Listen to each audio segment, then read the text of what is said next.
Antes de comenzar, vamos a dar la palabra, y me disculpo nuevamente con el invitado, con Jaime, por no haberle dado la palabra para su presentación personal. Adelante, por favor, Jaime. Gracias, muchísimas gracias. Muy buenos días. Gracias. Gracias.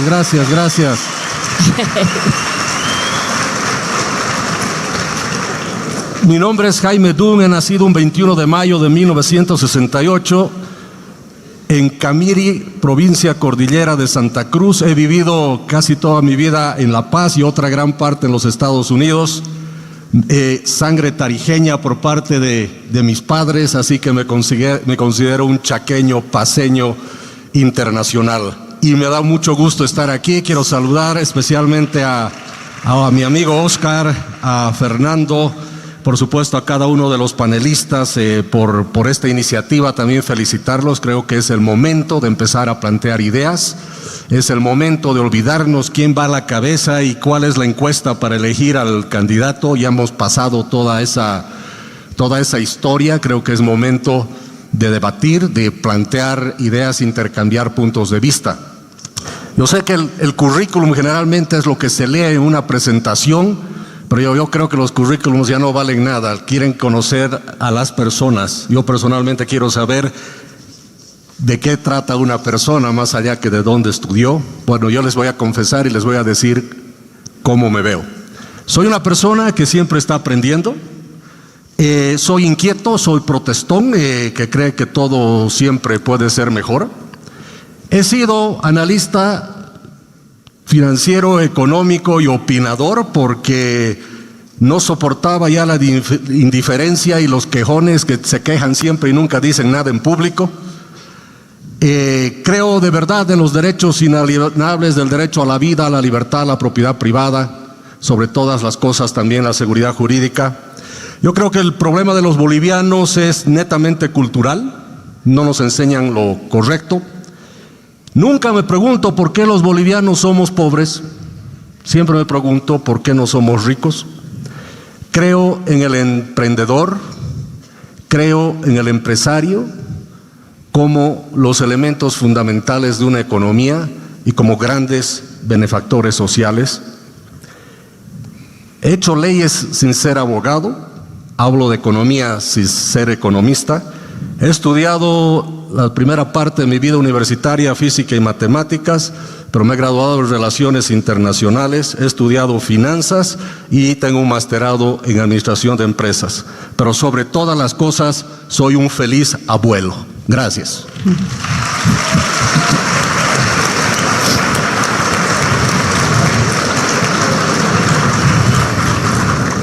Yo también soy un feliz abuelo, así que estamos en lo mismo. Y nuevamente disculpas, Jaime, por la omisión, pero muchas gracias por la brevedad con la que te has presentado. Y bien, pasamos entonces ya a la sesión misma y como lo había anticipado hace un momento, voy a dar la palabra a José Luis Exeni, quien va a emitir la primera pregunta a nuestro invitado. Adelante, José Luis. Gracias, Mauricio. Buen día, señor Dum. Es muy grato tener este espacio de diálogo, de conversación plural aquí con la casa llena en un momento de incertidumbre. Celebro, saludo y agradezco por ello esta gran iniciativa de la UPB, a sus autoridades, a su directorio. Saludo a las autoridades representantes aquí presentes y a todos los que nos acompañan aquí y a través de las redes. Por supuesto, saludo a Sonia y a Isabel que nos acompañan en el panel. Yo voy a empezar con una cuestión de coyuntura política de cortísimo plazo. Usted se presenta como un candidato de renovación. Y en efecto, usted está lejos de la política tradicional y del viejo sistema político en Bolivia, lo cual es muy saludable en democracia. Usted ha tenido un acercamiento fallido con el MNR y ADN para conformar una alianza que postule su candidatura, y hoy está en medio de una disputa interna en el PDC entre una facción oficial que ya ha proclamado un candidato y una facción disidente que lo ha proclamado a usted. Tengo dos preguntas muy concretas. Primero, ¿cómo se concilia o cómo ve usted que se concilia esta idea de una candidatura de renovación con esta suerte de transacciones con lo más tradicional de la partidocracia en Bolivia, con estos partidos residuales como ADN, que es casi una anomalía, y el PDC, primero. Y segundo, ¿cómo ve usted, cómo siente, cómo gestiona ser parte de esta lógica o de estas prácticas de tráfico de siglas partidarias en el país que o se alquilan o se venden al mejor perfil o al mejor postor?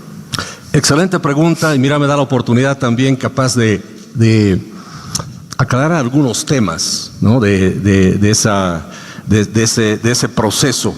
Bueno, fíjense, obviamente, cómo está constituida la ley en Bolivia, la ley electoral, la misma constitución y todos los reglamentos. Necesitas un vehículo para emprender el vuelo, yo digo. Esto es como tienes que comprar el ticket de una aerolínea y tienes que subirte, no te queda otra. Es una pena que parte de la desinstitucionalización que ha habido en el país, que ha sido una labor muy exitosa del movimiento al socialismo, destruir las instituciones, principalmente ha destruido todo el sistema de partidos políticos. Los partidos políticos ya no son lo que fueron alguna vez, son simples licencias, ¿no es cierto?, para las cuales hay que comprar, bueno, no voy a usar la palabra comprar porque por lo menos no uso yo eso, pero tienes que acceder a poder embarcarte en uno de esos vehículos. Evidentemente, dentro de ese proceso es muy complejo. He encontrado como renovación y como nuevo en la política, obviamente, una manera de hacer las cosas que no va de ninguna manera como hubiésemos pensado los bolivianos que se maneje ese tema. Debo reconocer, sin embargo, que los requisitos o lo que hemos exigido desde un comienzo para poder llevar a cabo estas conversaciones ha sido planteando cosas muy concretas. Primero, la palabra que más he odiado ha sido negociación. Yo siempre les he dicho a todos los miembros de los partidos políticos con los que tengo relación, que nos teníamos que reunir para conversar y salvar Bolivia. Y para salvar Bolivia no se negocia, no se cuotea. Imagínense que nos invaden una fuerza extranjera en este momento y se llama a salvar Bolivia y empezamos a negociar cómo vamos a trabajar la salvación de Bolivia. Esa palabra para mí no ha ido en ningún momento en todas estas conversaciones. Segundo, debo reconocer algo que ha sido muy positivo, que con las siglas que he estado conversando, sí han acatado este tipo de forma de hacer las cosas. Eso debo aclarar y eso es algo muy importante. Todas las siglas tienen divisiones internas. Hemos logrado en algunas de ellas hacer una unión que no hacían hace muchísimo tiempo. Sin embargo, en las evaluaciones que hemos hecho y la forma que hemos visto que se estaban planteando algunas cosas, vimos que no era conveniente seguir en ese camino. Valga la aclaración que mi intención y de mi equipo no era trabajar con una sola sigla, sino en una coalición. Y es ahí donde no se pudo hacer, más por diferencias entre ellos que con nosotros. Y ahí nos dimos cuenta de que es importante, ¿no es cierto?, la búsqueda de lo más nuevo posible, lo que se pueda realmente, que sea algo sobre lo que se pueda construir. Y sí hemos llegado a la conclusión, especialmente en estas conversaciones, por ciertas figuras políticas, no por partidos, sino figuras políticas, que es muy difícil construir algo nuevo sobre las ruinas del pasado. No se puede. Y eso nos ha llevado a tener que ver otras opciones. Estamos en una situación compleja con una sigla, el Partido Demócrata Cristiano, y nos hemos encontrado con una serie de incongruencias y problemas internos que van más allá de nuestro control. Eso, José Luis, también nos está llevando a pensar, obviamente, que lo nuevo tiene que venir con lo nuevo. Es muy difícil construir sobre el pasado, y aunque estamos a pocas horas, básicamente, ¿no es cierto?, de una decisión final y una inscripción de candidatos, nosotros no vamos a presionar ni vamos a correr para hacer algo simplemente porque hay que hacer. Pero sin embargo, le puedo aclarar a toda la gente que a pesar de todas estas circunstancias y los problemas internos que tiene algún partido, la candidatura va, el equipo está firme, vamos a ser candidatos y vamos a ser gobierno. Adelante, José Luis. Gracias. Una duda práctica, por favor. ¿Qué hará el señor Dunn, el candidato Dunn, si de aquí a una semana, justo el 14 de mayo, la facción oficial del PDC, que tiene el delegado ante el TCE, que es la relación legal con el TCE, inscribe a otro candidato?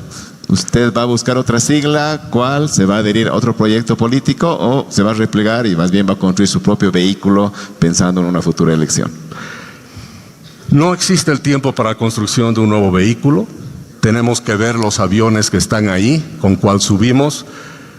Nos queda claro que algunos de estos aviones tienen el problema que pueden despegar y van a retornar de nuevo al punto de partida por alguna falencia que tienen.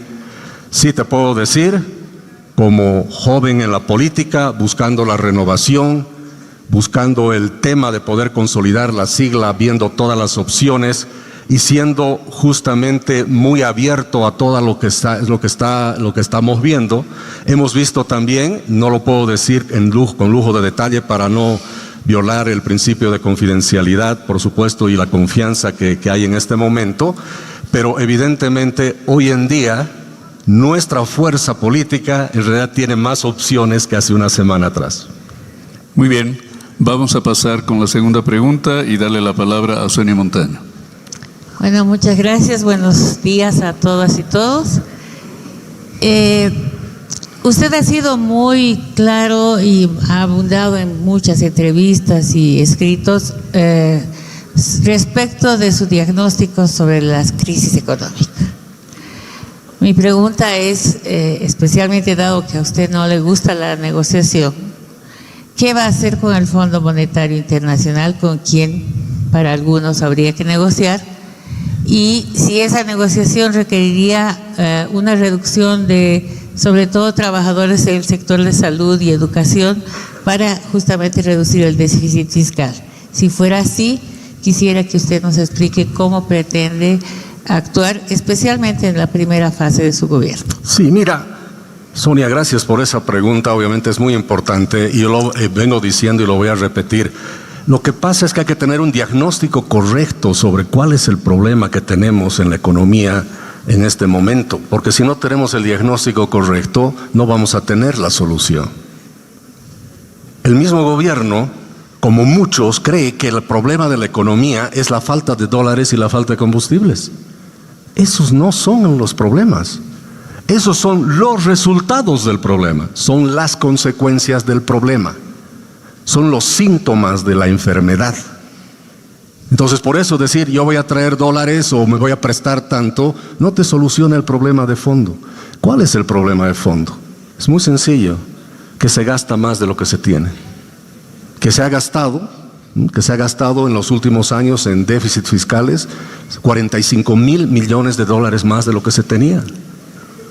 Y eso se ha tenido que cubrir de alguna manera. ¿Cómo se ha cubierto eso? Se ha tenido que cubrir con deuda. Entonces la deuda es parte del problema, especialmente la deuda interna.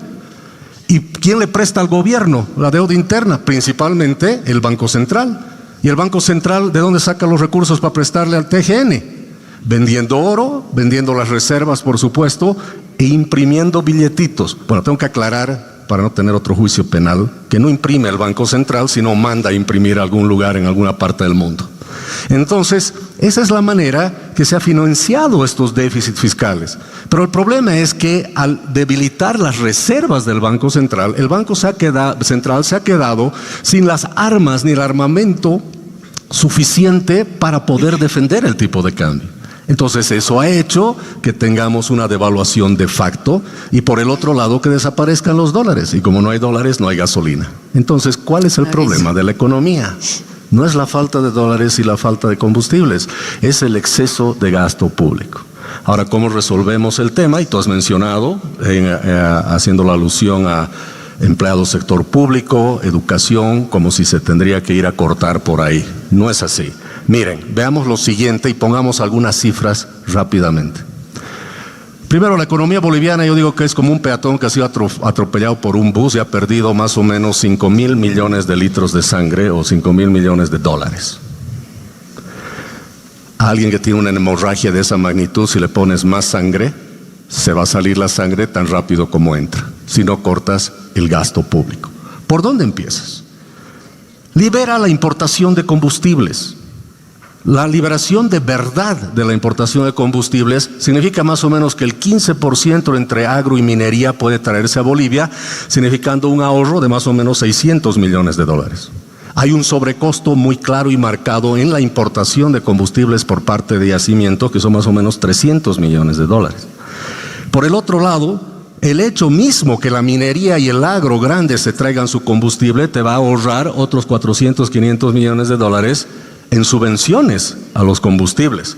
Por el otro lado, y hemos publicado con la Fundación Milenio y un profesional boliviano, la corrupción que hemos descubierto en la negociación, compra-venta de combustibles en Bolivia, importación de combustibles, que es más o menos de 400 millones de dólares al año. Frenemos esa corrupción. Esos 400 millones ya es casi un tercio de la subvención. Por el otro lado, la inversión pública. ¿Cómo es posible que tengas una inversión pública de 4.000 millones de dólares al año? ¿Qué es lo que se ejecutaba en las épocas de auge? La inversión pública la tienes que sincerar a la mitad más o menos, porque no hay capacidad de ejecución sobre eso. Ahí tienes otros 2.000 millones de ahorro. Empresas públicas, 154 empresas públicas programadas a un costo de 800 millones de dólares. Páralas. No tienes por qué hacer, ahí tienes 800 millones de dólares. Por el otro lado, si no haces esas empresas públicas, te ahorras otros 300 millones de dólares en futuros sueldos y salarios. Cierra ese CEDEM. El CEDEM tiene un presupuesto de 600 millones de dólares al año para crear empresas públicas. Y por el otro lado, el financiamiento a las empresas públicas deficitarias es de 1.300 millones de dólares para el financiamiento a las empresas públicas deficitarias. Nos dijeron que todas las empresas públicas son rentables según el MAS. Veamos si son rentables, les cortamos el financiamiento y que sobrevivan.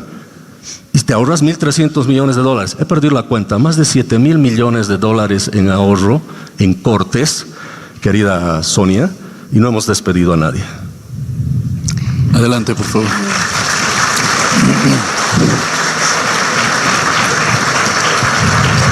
Quisiera que usted me corrija si entiendo mal, en esta su evaluación y estrategia, el Fondo Monetario y los organismos financieros internacionales no forman parte ni de la solución ni del problema, como opinan algunos. Sí, Sonia, mira, yo no entiendo por qué. A ver, estamos sangrando con el gasto público, tenemos ineficiencia, tenemos 400 millones de dólares que se están robando, más otras ineficiencias y una corrupción de más de 3.420 millones de dólares que nuestro equipo ha cuantificado. ¿Y vamos a ir a pedir plata? ¿Con qué cara vas a ir a pedir plata? Primero te van a decir, deja de robar y deja de gastar. Nosotros podemos solucionar el problema haciendo los ajustes que estamos diciendo primero.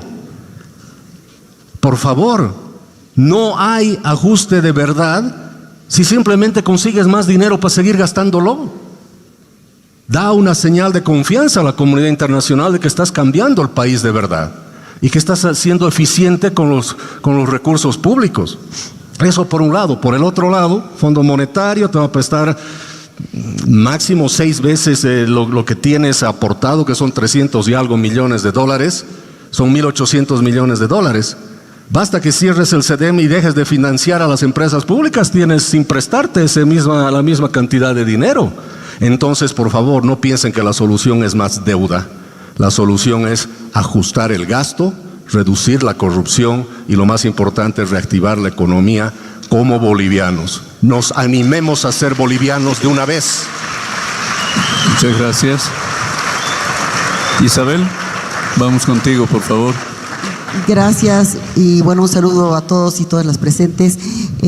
Buenos días, Jaime. Usted habla permanentemente de un achicamiento del Estado y liberar al individuo de esa dependencia con el Estado, pero escuchando en sus recientes respuestas, ¿cómo piensa usted realmente administrar esas medidas de ajuste? porque eso tiene un enorme costo social. Estamos hablando de un país que es enormemente dependiente del Estado, y liberarlo del Estado, achicar el Estado, como usted menciona y como menciona como parte central, vertebral de su propuesta, es todo, implica todo un trauma social, si se quiere. ¿Cuáles serían las medidas concretas, bueno, aparte de las que usted ha mencionado de cierre de empresas, para lograr ese objetivo sin afectar al tejido social?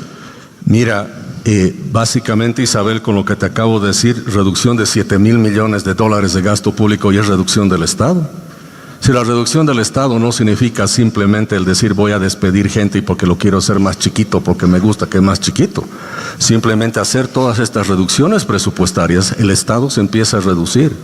No puedes tener un Estado que es el empleador más grande de Bolivia.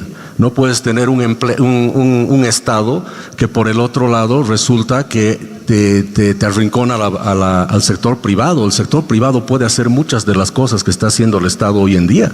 No puede ser, hoy en día, fíjense, la inversión privada en Bolivia es más o menos del 6-7% sobre el Producto Interno Bruto, la inversión privada. La inversión pública está sobre el 12-14%.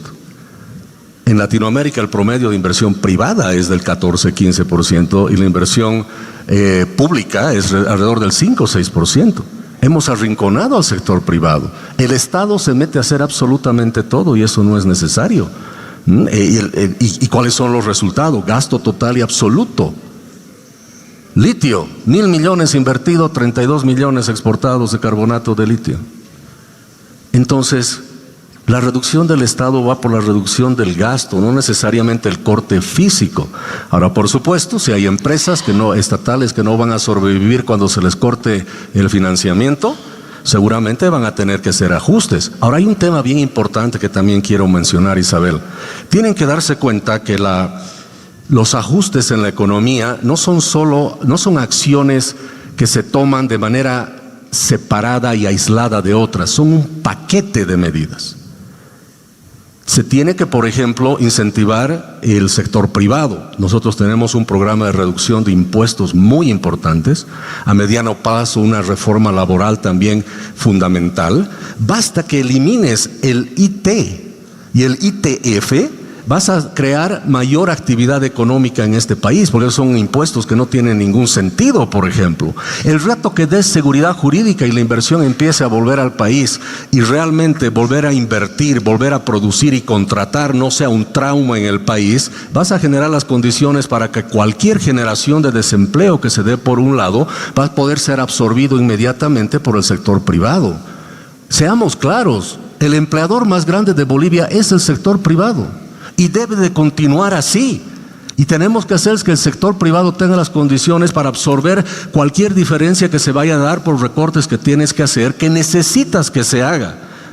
No puede ser que el sector privado está pagando por empresas públicas para que le hagan competencia al mismo sector privado. El formal paga un impuesto y el gobierno en la esquina le pone la competencia. Eso, por ejemplo, tiene que terminar. Y al mismo tiempo que mejoras la economía y das los incentivos necesarios al sector privado, vas a achicar el Estado. El achicamiento del Estado es el componente y el resultado de varias acciones de ahorro y recorte. ¿Esto cuánto tomaría? Porque, bueno, me imagino que es toda una reforma de largo plazo y el país está en un momento de mucha crisis. ¿Cuánto piensa invertir en tiempo para lograr eso? Es un proceso definitivamente, pero de entrada vas a tener un recorte que puedes hacer inmediatamente. El hecho, por ejemplo, de los recortes que yo te acabo de mencionar, no van a significar necesariamente despidos de personal, pero sí un achicamiento del Estado. Entidades del Estado que manejan de 1.300, 1.400 millones de dólares no van a estar la primera semana, ya no las necesitas. Y el hecho que las empresas públicas tengan que sobrevivir por sí mismas sin el financiamiento del Estado ya es una forma de achicar el Estado y eso es prácticamente inmediato. Entonces muchas de estas medidas en realidad tienen que ser inmediatas. La misma importación de combustibles, el 15% que traiga el sector privado es un ahorro inmediato que vas a tener en el Estado y no vas a necesitar ninguno de los mecanismos de logística y trading y todos los mecanismos que se han creado en el medio, ¿no es cierto? Simplemente para crear empleo artificialmente y generar gastos al Estado que son totalmente innecesarios, además de corrupción. Muchas gracias. Agradecemos A nuestro invitado Jaime Dun agradecemos las preguntas de los panelistas y ahora sí vamos a pasar al segundo bloque que hemos identificado para esta sesión, al que hemos titulado Transformación y reconfiguración de la sociedad boliviana en el siglo XXI, desigualdades e inclusiones. Partimos de la premisa de que la sociedad boliviana se ha transformado y de manera bastante significativa y se ha reconfigurado en diferentes planos en los últimos tiempos. En este bloque les pediremos a los panelistas que hagan preguntas relativas a esta problemática que acabo de describir. Harán uso de la palabra nuestros panelistas José Luis Exeni e Isabel Mercado. Les recuerdo los tiempos tanto para las preguntas como para las respuestas de nuestro invitado. José Luis, adelante, por favor. Sí, gracias. Asumiendo la premisa de que en los últimos 20 años, para no ir más atrás, ha habido una transformación sustantiva de la sociedad boliviana, ¿no? Hoy nuestra sociedad es más compleja, más heterogénea, incluso podemos hablar de fragmentación social, ¿no? La clase media del 2005 no es la clase media del 2025, el campo nacional popular del 2005 no es el mismo del 2025, y en ese marco de transformación de la sociedad, uno de los temas fundamentales, yo creo que de avance y de cambio, tiene que ver con la igualdad de género y la participación política de las mujeres. Mi pregunta concreta es, ¿cómo ve usted este tema de la igualdad de género y en especial este mandato de la ley que tiene que ver con la paridad en las listas de candidaturas? Adelante, por favor. Gracias, José Luis. Además es un tema muy debatido, muy estudiado, muy analizado, especialmente en el ámbito liberal. Primero, nosotros creemos que tiene que haber igualdad ante la ley sobre todas las cosas. Todos tenemos que ser iguales ante la ley. ¿La mujer tiene grandes desventajas en nuestra sociedad? Claro que sí. Y hay que trabajar sobre eso. No puede ser posible que la mujer no tenga acceso, no solo a educación, no solamente a fuentes de trabajo, sino a participación política y tener un rol en la sociedad que debería ser mucho mayor que el que tiene, por supuesto. Pero nosotros creemos firmemente que eso no se soluciona obligando a que se hagan las cosas. Las mujeres son, y yo lo voy a decir, tengo hijas mujeres, obviamente casado, toda mi vida he trabajado con muchas mujeres y cuando trabajaba en la bolsa de valores, les cuento, cuando era broker, teníamos una instrucción. Si tú llamas a alguien en una de esas llamadas frías y te contesta una mujer, colgá, porque las mujeres son muy inteligentes y siempre dicen no porque son más precavidas y son las que cuidan la plata de la familia, me decían. Entonces la mujer, ten cuidado, ¿no? Y así funcionábamos, ¿no? Pero ¿a qué me voy? Las mujeres pueden ser exitosas, pueden ser políticas, pueden ser científicas, pueden ser lo que quieran porque tienen la capacidad para hacerlo, no porque el Estado les tiene que ayudar a que lo hagan. No necesitan ayuda las mujeres.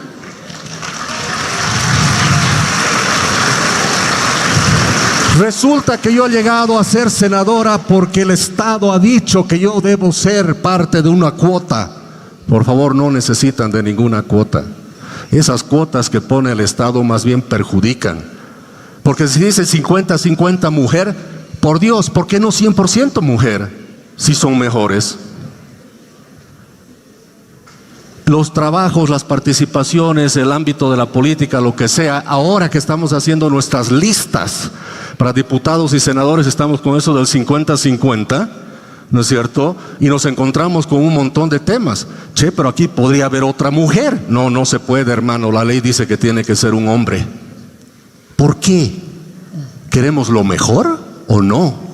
Claro que queremos lo mejor. Ahora, la desigualdad que tenemos de género, claramente no se va a resolver de esa manera, creo yo. Hay que ir a la raíz del problema. ¿Por qué es que no tenemos la participación de las mujeres como debería de ser? ¿Por qué?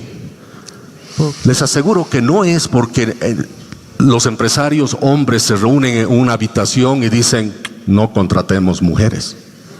¿Por qué las mujeres ganan menos? Es más, ¿no es cierto? Si fuese verdad que ganan menos, todos contratarían mujeres. Pero ¿qué es lo que está sucediendo? ¿Cuáles son las causas de esa desigualdad? es el hecho que las leyes y el Estado, por proteger a la mujer, ha hecho que la participación de la mujer se vuelva más compleja y más difícil. Esa es la opinión que tenemos los liberales. Contratar a una mujer hoy en día, por ejemplo, ha subido el salario mínimo nacional a 2.750 bolivianos. Tienes una mujer joven y tienes un hombre. Si la mujer joven encima es mamá, se vuelve muchísimo más en temas de costos, más cara para contratar que el hombre. Entonces a la mujer, de entrada, la ley la está discriminando, porque al darle supuestamente esos beneficios, la está castigando.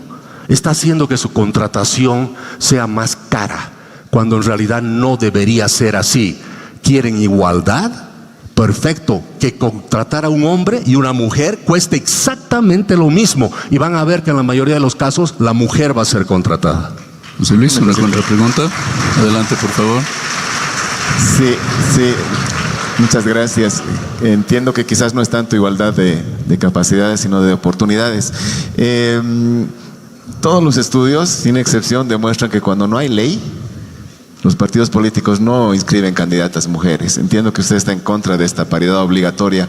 ¿Está pensando en impulsar una reforma a la ley que de marcha?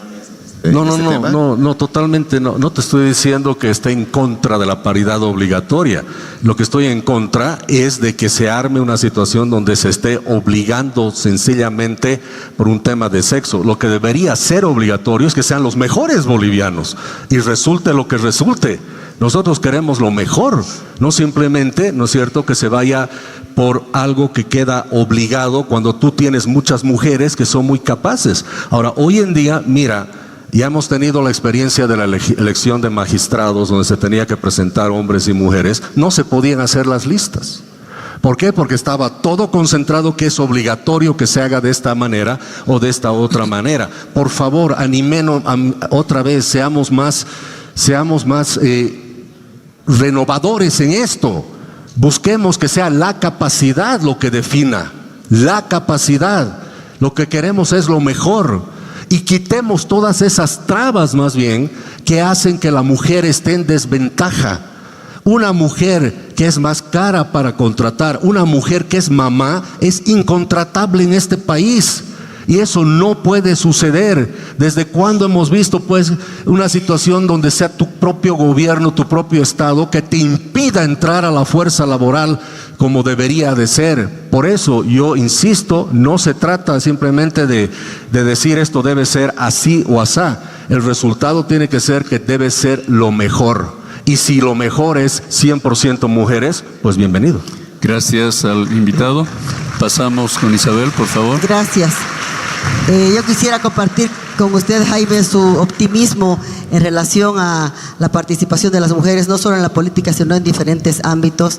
Tenía una pregunta preparada, pero me veo obligada a hacerle una pregunta antes. Si usted defiende de esa manera que la mujer, se busque sus propios espacios sin que el Estado interfiera, dándole ningún tipo de prerrogativa por derecho o por ley.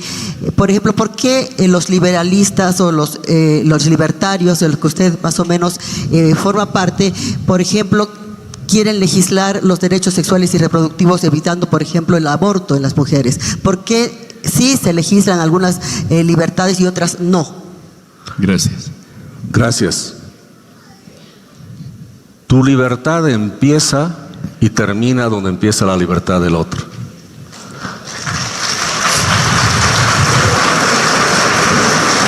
Deirdre McCloskey, me encanta cómo define lo liberal.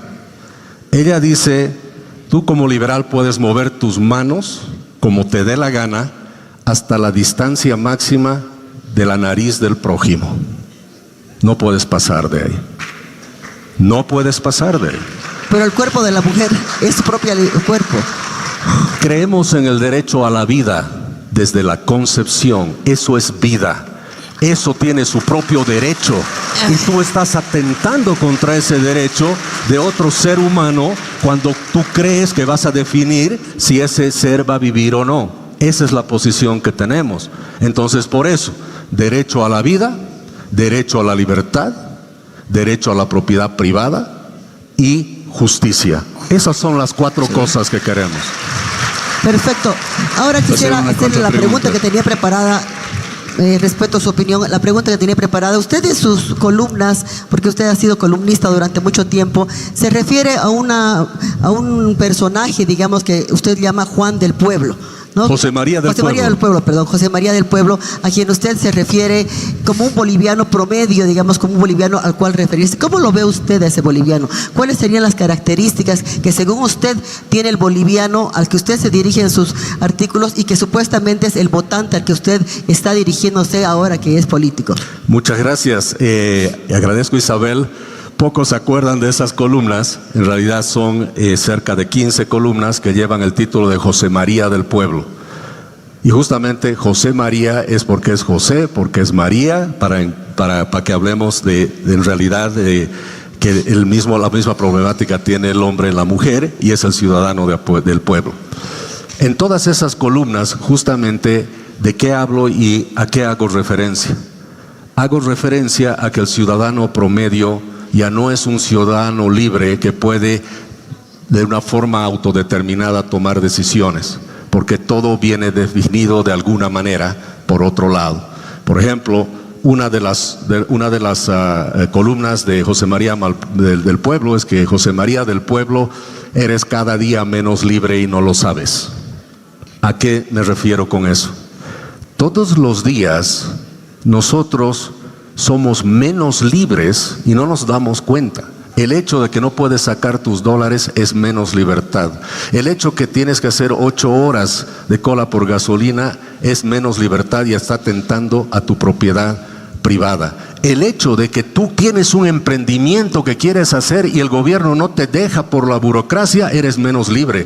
El hecho que cada vez te coacciona el gobierno o un burócrata te pide coima, eres menos libre. El hecho de que no puedes hacer tu proyecto de vida, eres menos libre. El hecho que las regiones no pueden hacer los proyectos que quieren hacer en su región, hace que todos los ciudadanos en esa población, en esa región, sean menos libres. El ciudadano hoy, promedio de Bolivia, cada uno de nosotros nos veamos claramente en un espejo y vamos a ver ciudadanos que no podemos tomar decisiones porque siempre depende de algo que el Estado va a definir. Segundo, nos encontramos ciudadanos, emprendedores que no pueden vender su producto, no pueden exportarlo. Nos encontramos con ciudadanos que no podemos dormir tranquilos porque no sabemos siquiera qué va a pasar mañana, si el camino a esta universidad va a haber bloqueo o no va a haber bloqueo. Somos ciudadanos donde la ley no trabaja para nosotros, trabaja para el gobierno. Un simple telefonazo del gobierno puede arrestarte y meterte a la cárcel durante años. Somos menos libres y José María del Pueblo en esas columnas representa a este ciudadano que agarra y dice: basta, quiero libertad, quiero respeto a mi propiedad privada, quiero que la justicia no sea una sucursal del poder ejecutivo, quiero dormir tranquilo. Eso dice José María. Muchas gracias al invitado, con lo cual cerramos nuestro segundo bloque y vamos a pasar al tercer bloque temático denominado Horizontes Económicos, Desarrollo Económico y Distribución del Ingreso. Es un tema bastante amplio y complejo, por lo que los organizadores decidimos subdividirlo en 3 bloques. El primer bloque hemos denominado Modelo de Desarrollo y Distribución del Ingreso. Le hemos asignado una duración de 10 minutos y los panelistas que harán preguntas serán Isabel Mercado y Sonia Montaño. Antes debo decir, simplemente a manera de contexto, que Bolivia enfrenta desafíos colosales. Se debate entre un extractivismo secante y opciones de desarrollos alternativos, de economías naranjas. Están en discusión todas estas posibilidades de desarrollo para el país, lo que nos invita a pensar que la crisis ha de ser también tomada como una oportunidad. Con ese contexto voy a dar la palabra a Isabel Mercado, recordando siempre los tiempos para la enunciación de las preguntas y para la formulación de las respuestas. Adelante, Isabel. Gracias. Jaime, usted ha causado sensación con su propuesta de dinamitar la aduana, obviamente una figura metafórica para hablar de un modelo económico sin aranceles. En el actual panorama mundial, en el que se han desatado guerras de aranceles con toda la política que está emprendiendo Donald Trump, ¿cómo piensa usted sobrevivir sin cobrar aranceles? Es decir, la importación de productos, ¿cómo usted piensa administrar eso y cuáles serían las barreras arancelarias que tendríamos que administrar como bolivianos? Sí, primero empezar diciendo, porque además muchos creen que lo que Donald Trump está haciendo, que es un hombre de derecha, que de alguna manera es liberal y eso es parte de un liberalismo. No, está totalmente equivocado. Guerras de aranceles no van.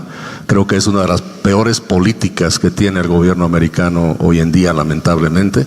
Sin embargo, habiendo conocido el pasado y cuando vivía en Nueva York, habiendo conocido de alguna manera a Donald Trump y habiendo conocido cómo ha hecho su imperio y sus negocios, a mí me parece que hasta ahora, voy a decirlo de esta manera, es una estrategia de negociación que él está usando y no hemos visto todavía la parte final y el resultado final que va a haber de todo esto. Es una estrategia de negociación, creo yo. Segundo, a ver, cuando vemos el sistema aduanero de Bolivia y los resultados que tiene, son patéticos. La recaudación de impuestos en Bolivia, aduaneros, nunca han sobrepasado realmente en promedio de los 2.000 millones de dólares y es el mismo ingreso que se tiene desde el 2017. La economía crece, las exportaciones son récord, 2022, 2023, y sin embargo las recaudaciones no crecen. ¿Qué te dice eso? Que no sirve como mecanismo de recaudación y no debería ser un mecanismo de recaudación. Segundo, te dicen que está para proteger la industria nacional. ¿Qué industria se protege? Pues ¿qué empresario se siente protegido? Más allá del hecho de por qué tiene que proteger la industria nacional. Los productos bolivianos se tienen que vender porque son buenos y son competitivos, no porque alguien los protege. Y el otro tema también bien importante es que el esfuerzo de protección en las fronteras con los COAS, militares, policías, lo que sea, es más o menos de 450 millones de dólares al año y el valor de todo lo que se decomisa es de 350 millones de dólares. Por todos lados se pierde plata y es uno de los antros de corrupción más grande que tenemos en el país. Ahora, ¿qué es lo que sucede? Y hago la siguiente pregunta, primero para entender y ustedes me entiendan. Levante la mano aquí el que nunca ha comprado un producto de contrabando. Entonces, ¿por qué diablos quieren luchar contra el contrabando? ¿Por qué compramos productos de contrabando? Porque son rápidos, son baratos y somos agentes económicos que estamos buscando lo que sea más conveniente para nuestras finanzas. ¿Y por qué existe el contrabandista? Porque está satisfaciendo esa demanda que hay. Esa es la realidad nacional. Ahora, por el otro lado, fíjense la injusticia que se está dando con el tema del sistema aduanero.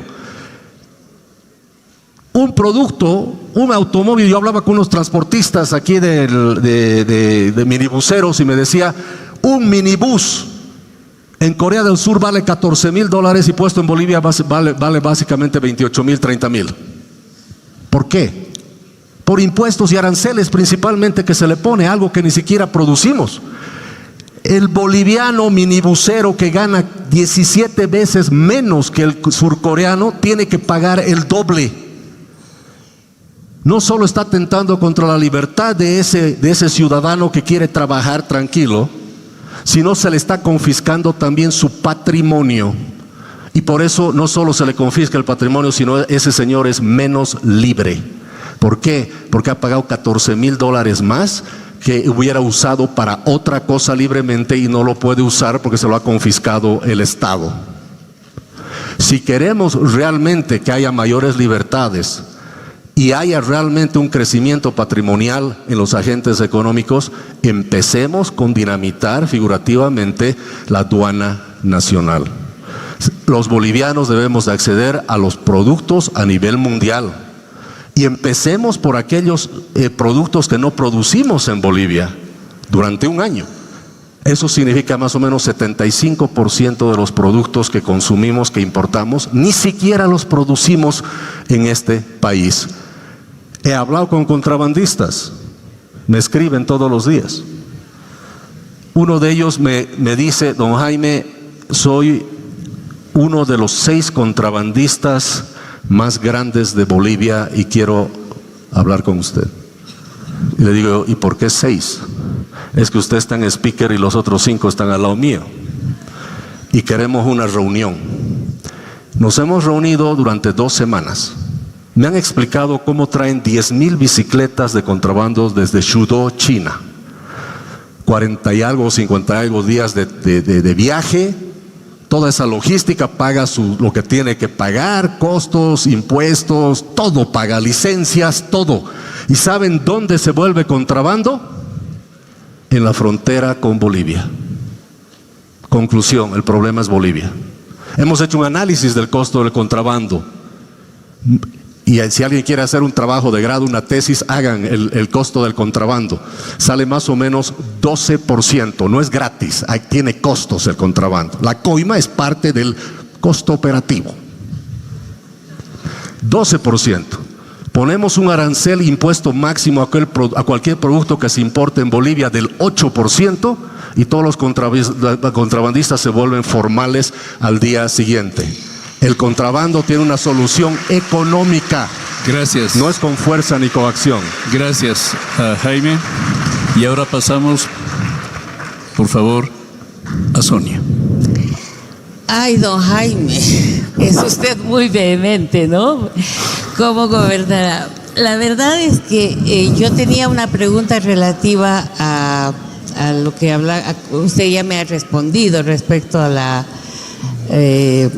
legislación laboral y cómo las leyes pueden ser una traba. Quiero detenerme para que usted pueda explayarse en un concepto que ha vertido, y es que las mujeres no se contratan porque son más caras. Usted está ahí sentado, bien alimentado, bien vestido, bien planchado, porque hay algunas mujeres que han hecho el trabajo remunerado o no remunerado, puede ser la mamá, la esposa, la empleada, que han permitido que usted tenga la inteligencia y la prestancia de estar ahí sentado. Como economista, usted tiene que saber que tanto liberales como neoclásicos y todas las tendencias han reconocido la importancia del trabajo no remunerado de las mujeres, y hay países que inclusive lo miden y lo equiparan con las cuentas satélites, no le tengo que contar a usted. Entonces, esa idea de que las mujeres somos más caras porque vamos a tener hijos y que entonces no nos van a contratar, está viendo solo la mitad de la película. Lo que no está mostrando es que, por ejemplo, en Bolivia, 2/3 del trabajo no remunerado, vale decir cuidar, comer, planchar, cuidar a ancianos, llevar a los niños a la escuela, etcétera, etcétera, son realizados por mujeres. Esas mismas mujeres tienen que ir al sector informal a trabajar. Entonces hay una cadena de hechos que se suceden que no tienen que ver con esa otra utopía liberal que es todos somos iguales ante la ley. Efectivamente somos todas iguales ante la ley, pero ustedes tienen más ley que nosotras. Otra discusión. Lo dejo con la pregunta: ¿cómo entiende usted esta igualdad entre hombres y mujeres, y por qué que fundamente el por qué considera que las mujeres son más caras? Miren, no es un tema que yo considero, simplemente hagan algún cálculo, y eso es terrible, que se reduce a algo tan frío como eso. Es lamentable, y sucede eso por el mismo hecho de que es mamá, no va a trabajar ciertos días, por cada hijo tiene ciertos beneficios. Todo eso suma al costo, y eso es injusto para la mujer. Eso es totalmente injusto, la saca del mercado laboral, igual que el salario mínimo. Si es muy alto, te saca del mercado laboral absolutamente a toda la gente que está dispuesta a trabajar debajo del salario mínimo. Muchos jóvenes quedan fuera del mercado laboral por ese tema, por esa diferencia.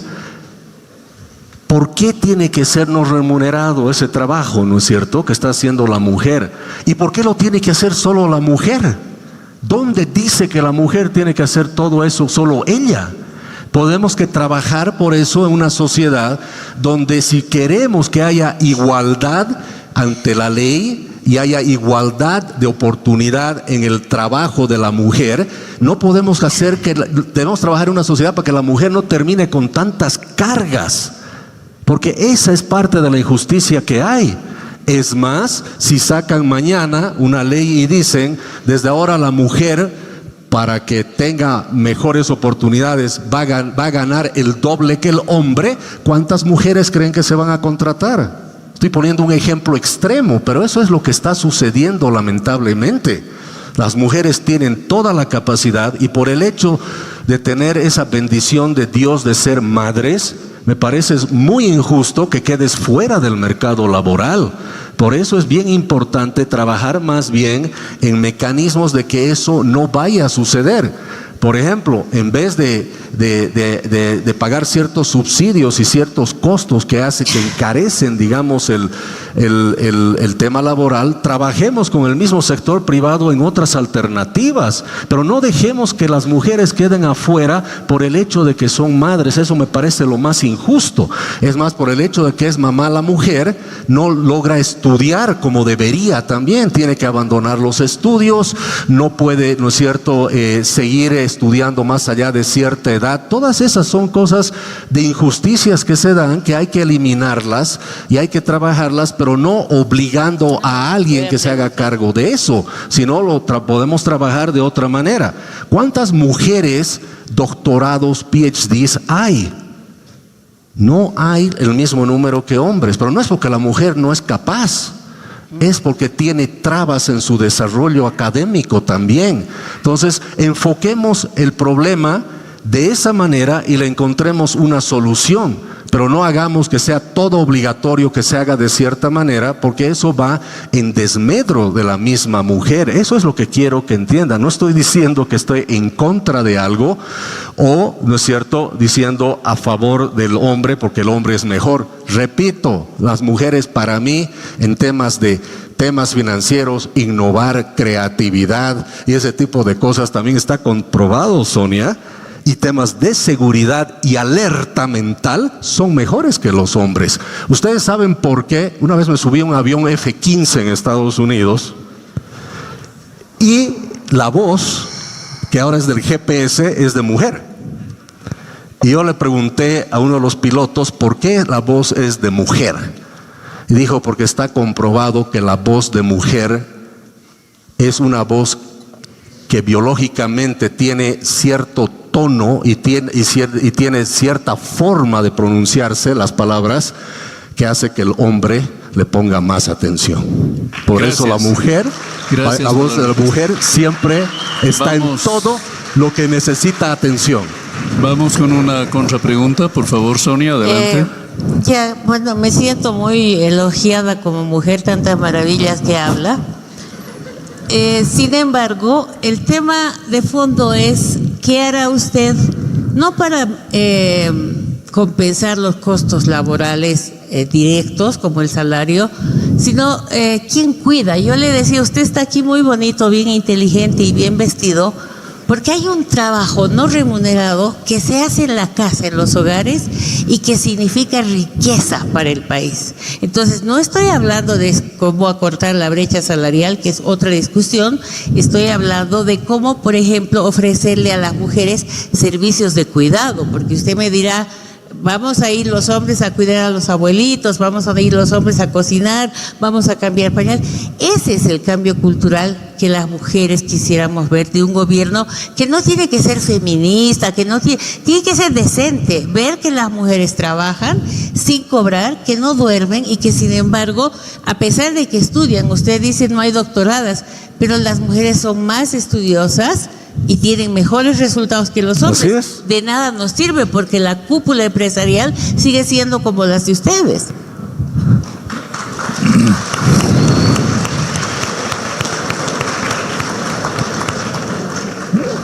Sonia, primero me agrada que te gusta lo que estoy diciendo y por más que insistas no voy a decir algo que no te agrade.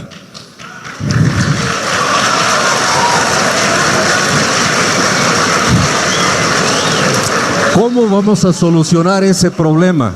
Me preguntas a mí, hombre. Tengo algunas ideas, pero ¿sabes quién tiene la solución a ese tema?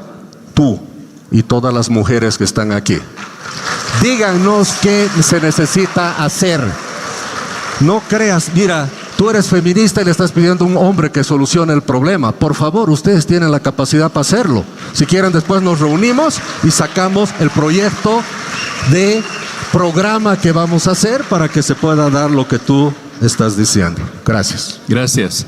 Muy bien, con lo cual vamos a dar por concluido el primer tema de modelo de desarrollo y distribución del ingreso y vamos a pasar al segundo subbloque de este tercer gran bloque que hemos denominado recursos naturales y medio ambiente. Todas las bolivianas y los bolivianos que hemos escuchado hablar de historia sabemos que una forma de dividir la historia del país es en grandes etapas de producción de recursos naturales.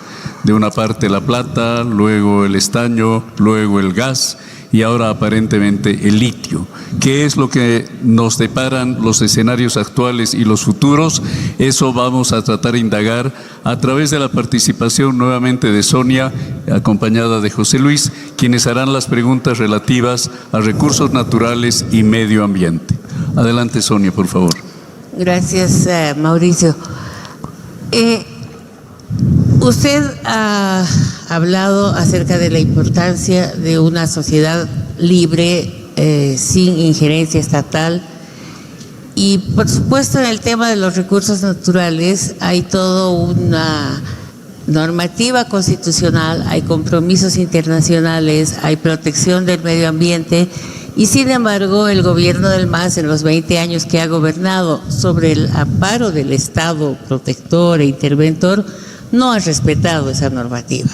Y ha dejado que los bosques se incendien, que la minería ilegal exista, que las ciudades estén contaminadas, a pesar de haber firmado muchos convenios y tener muchas leyes. Yo quisiera saber cuál va a ser la política que usted pueda implementar, considerando su perspectiva liberal de achicamiento del Estado y al mismo tiempo de los desafíos ambientales que tiene nuestro país. Adelante. Bien, gracias, Sonia. Es que hay un tema. Bolivia, y voy por este lado para responder, obviamente no solo tiene una crisis económica, tiene una crisis institucional, tiene una crisis en la justicia, el cumplimiento de la ley no existe. Esos temas primero se tienen que solucionar cumpliendo la ley. Tú dices, el MAS no hace nada y lo ha dejado así. Bueno, pues, no puede ser eso así. Hay que cumplir la ley. ¿No nos gusta la Constitución? No nos gusta, pero hay cosas que hay que cumplir igual. Las leyes están de adorno en este país. Uno de los primeros temas que hay que hacer en este país, por eso yo lo digo, no es necesariamente como estábamos hablando, ¿no es cierto? La primera medida económica que se va a despedir esto o el otro, que no funciona así. La primera medida económica que hay que tomar en este país, aunque suene extraño, es una medida de corte jurídico. La primera medida económica es hacer que el imperio de la ley vuelva al país. No existe economía que funcione donde no hay seguridad jurídica. No hay posibilidad que la economía funcione si no hay igualdad ante la ley y no se hace cumplir la ley. Yo lo he dicho y sé que algunos lo ven demagógico, pero yo les digo, no es demagógico de ninguna manera. Hoy ya en el país tienes todas esas ilegalidades, Sonia. Muchos de los que han cometido esos crímenes contra la naturaleza, violan la ley todos los días, hasta tienen órdenes de arresto y no se cumple. Porque hay un sistema judicial que elige qué se cumple y qué no se cumple. ¿Quiénes son los cooperativistas mineros que están contaminando los ríos? Se los conoce con nombre y apellido. pero no se quiere ejecutar la ley. Por eso yo digo e insisto, mientras yo esté leyendo mi discurso de posesión de presidente, que va a ser de 1 hora, mientras leo el discurso se va a estar ejecutando la ley en este país. Y si Evo Morales también para entonces todavía no ha sido arrestado, aunque hay dudas si tiene o no la orden de arresto, va a ser arrestado en esa primera hora.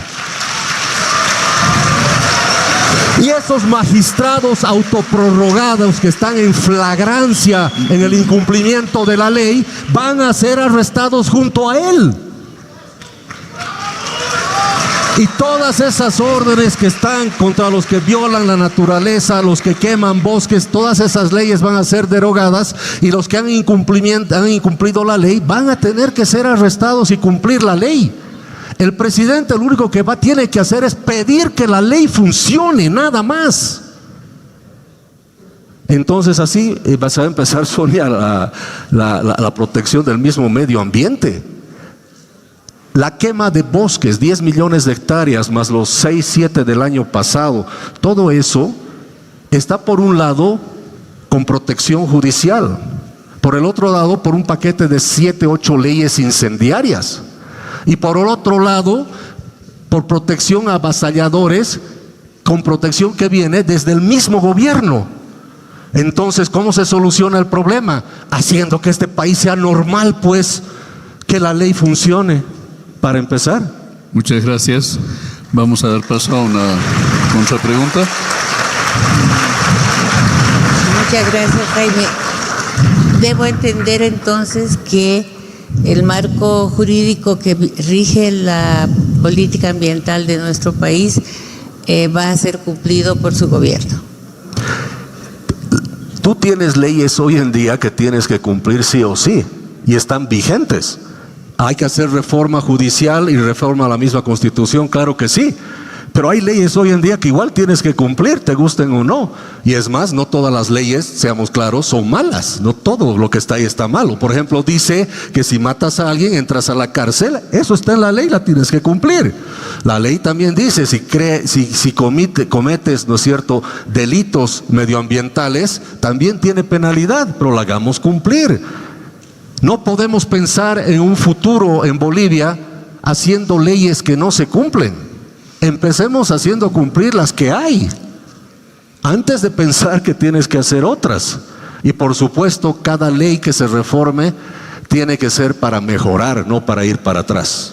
Muchas gracias. Vamos a continuar este segundo subbloque con José Luis Exeni. Adelante, sí, José Luis. Hay un reciente informe de Oxfam que se llama Fuego y Mercurio, en el que demuestra con amplia evidencia que la agroindustria y la ganadería, además muy vinculadas al negocio de la tierra, son los mayores responsables de esa tragedia que son los incendios forestales y la deforestación, ¿no? A ello se suma este otro sector depredador y contaminante que es la minería aurífera.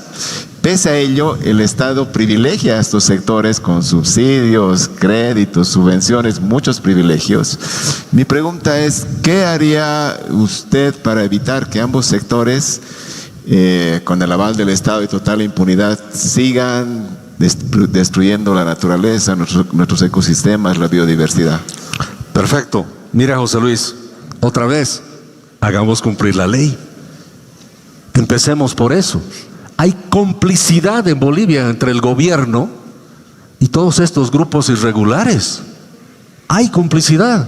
Hay violación sistemáticamente a las normativas. Las cooperativas, en realidad, cuando leemos en la norma, son en realidad mecanismos alternativos para la minería de subsistencia. Sin embargo, en las cooperativas tenemos grandes multinacionales metidas. ¿Y quién permite eso? Este gobierno, este Estado.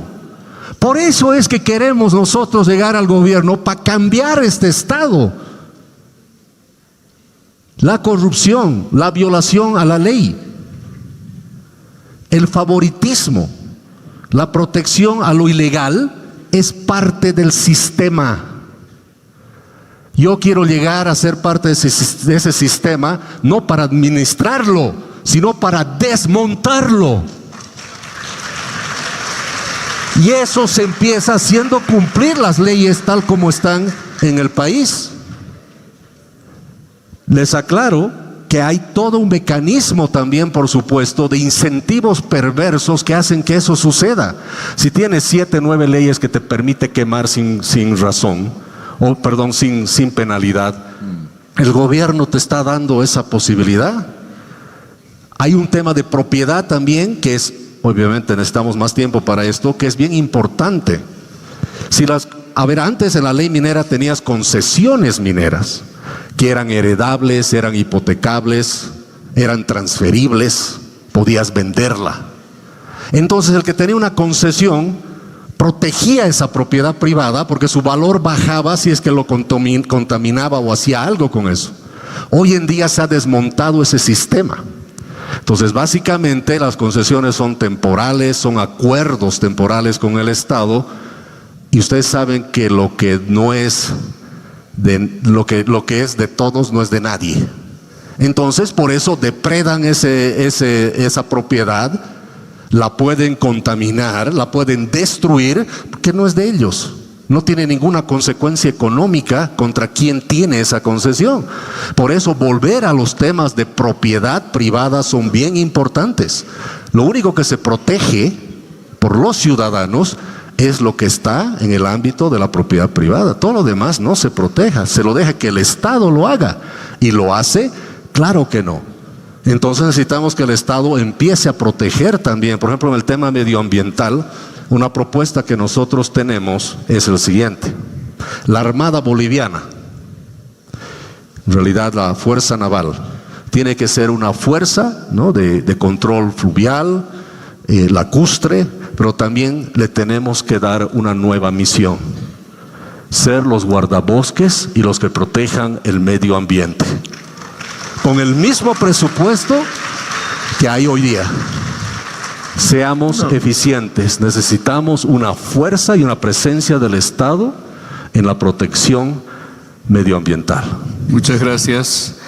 Con esta respuesta hemos concluido el segundo subbloque, recursos naturales y medio ambiente. Vamos a pasar al tercer subbloque. Hemos titulado Educación, Salud, Ciencia y Tecnología. Grosso modo diré, para comenzar, que una de las grandes deudas, tareas, desafíos que enfrenta aún el país desde su inicio republicano es la educación y es la salud, y desde luego el desarrollo de nuestras capacidades científicas y tecnológicas. Pero acá advertimos una enorme brecha con relación a otros países y una gran distancia en la incorporación a las vanguardias que en este momento caracterizan a otras sociedades denominadas más desarrolladas. Sobre esta temática vamos a pedir que Isabel Mercado y Sonia Montaño hagan preguntas a nuestro invitado. Así que damos la palabra a Isabel. Adelante, gracias, por favor. Jaime, en un mundo cada vez más desigual, en un país pobre y que no goza de igualdad de oportunidades, como lo vemos en la historia de 200 años de este país, las corrientes libertarias están a favor de que sea el individuo, el mercado, el que determine el accionar. Se puede librar todas las conquistas de justicia social al individuo, entendiendo que no todos van a tener las mismas oportunidades. Por ejemplo, en el campo de la salud, está visto que los países que tienen sistemas universales de salud son los países que por lo menos dan ciertas garantías a sus ciudadanos para los temas más elementales de salud pública. Y lo mismo con la educación. Las corrientes libertarias hablan de que el Estado no financie la educación pública y que se distribuyan vouchers para que los padres elijan las escuelas para sus hijos. ¿Cómo se podría, por ejemplo, poner en práctica eso en un país como Bolivia, donde para empezar no hay escuelas públicas en todo el territorio nacional y no se les puede dejar a los padres en esa orfandad, digamos, de no tener una educación pública y una salud pública? ¿Cómo piensa desde la corriente libertaria dejar todo lo que es la justicia social librada al mercado? Más allá del hecho que no entiendo qué es justicia social, pero... Bueno, estoy hablando, perdón, para decirle concretamente. Porque nunca he visto un juez de justicia social o que sea un capítulo en el estudio de la justicia. ¿Quién determina la justicia social? ¿Qué es justo? ¿Quién determina eso? ¿Ustedes conocen a alguien que determina lo que es justo socialmente? Creo que no, pero no importa. Sigamos. No, estoy hablando, por supuesto, creo que se entiende de las conquistas que tenían que ver con la salud pública, con la educación pública. Concretamente son las preguntas que le he hecho, sin mencionar otros aspectos, por supuesto. Perfecto. Creo que hay un malentendido cuando tú dices que el libertario lo que quiere es que no haya salud pública o escuela pública y que el Estado ya no se va a encargar de eso.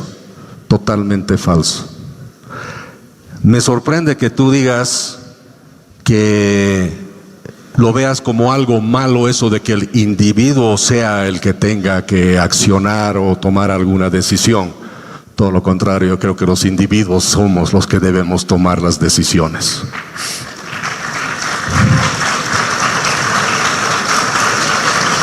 ¿Cómo funciona hoy en día la educación y la salud en Bolivia?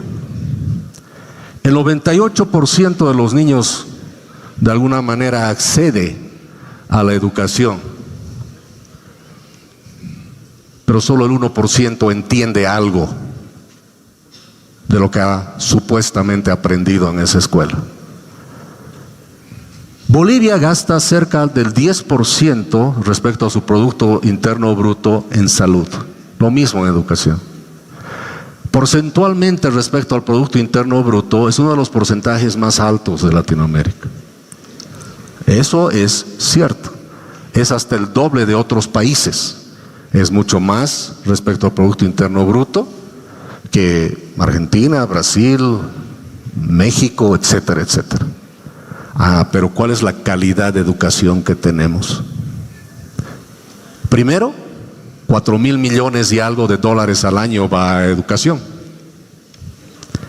80%, 85% se va solo a pagar sueldos y salarios. El gasto es tremendo. ¿Cuáles son los resultados? Yo les pregunto a ustedes, ¿queremos salud? ¿Queremos educación? ¿Queremos educación pública? ¿Educación privada o la mejor educación del mundo? ¿Qué queremos? La mejor educación. La mejor educación del mundo, eso es lo que queremos. Entonces, ¿cómo podemos lograr eso?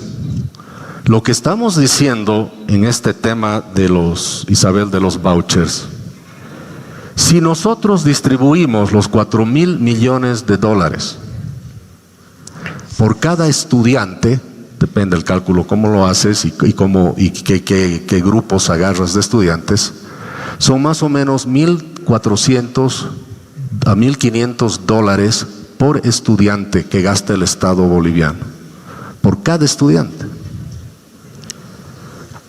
Ahora, si tú le das al estudiante o a la familia del estudiante esos 1.500, que le escoja a qué colegio ir.